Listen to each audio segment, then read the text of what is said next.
আসসালামু আলাইকুম। সবাই কেমন আছেন? আশা করি সবাই ভালো আছেন। আলহামদুলিল্লাহ আমরাও ভালো আছি। এখন আমরা এটা কি তৈরি করছি জানেন? এটা হচ্ছে আজকে বউ আনার দিন। তাই বউর আনতে হলে সকালে যে আমরা নাস্তা দিই না?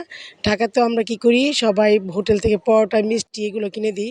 কিন্তু এখানে এরকম সিস্টেম না। এখানে নাস্তা নিজেরা তৈরি করে দিতে হবে। তো ১ম এ চিড়া ভালো করে ভেজে ওটার উপরে একটু শিরা দিয়ে দিল। তারপরে দিয়ে দিবে পিঠা, নকশি পিঠা আর পাকন পিঠা এগুলো আর কি বিভিন্ন নামের পিঠা আছে। এগুলোকে ভালো করে মুচমুচে করে ভেজে এখন এক পাট দিয়ে দিবে। তারপরে এটার উপরে আবার এই যে চিনির শিরা করা হইছে, এই শিরাটা উপরে দিয়ে দেয়া হবে।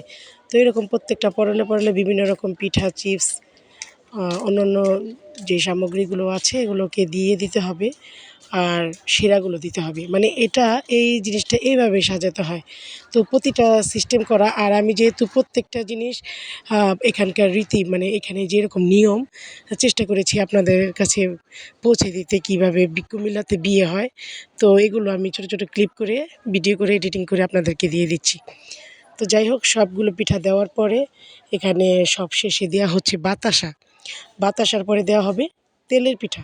তো যাই হোক এখানে ৫ থেকে ৬ আইটেমের পিঠা দেওয়া হয়। তো চিপস টিপস সহকারে আর কি এগুলো দিয়ে পেপার দিয়ে এটাকে মুড়িয়ে তারপরে দই, মিষ্টি এগুলো দেওয়া হয়। তো দই যেহেতু বাসায় পাতানো ছিল বা বাসায় তৈরি করা হয় এখানে।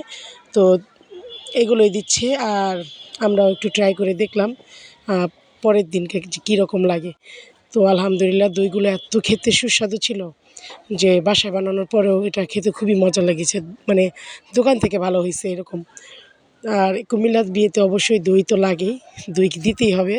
আর দই না দিলে কিন্তু এখানে ঝগড়া লেগে যায়। আর কুমিল্লায় তো জানেনই কিছু হলেই ঝগড়া লেগে যায় বিয়েতে। তাই এখানে দই মিষ্টি যা, যা লাগে সবকিছু দেওয়ার পরে পিঠা মানে যে ডালাটা সাজানো হয়েছে সেই ডালাটা দেওয়ার পরে তারপরে বউ আনতে যাওয়া হয়। তো যাই হোক সবাই ভালো থাকবেন আর অবশ্যই প্রত্যেকটা ভিডিওকে লাইক কমেন্টস করবেন।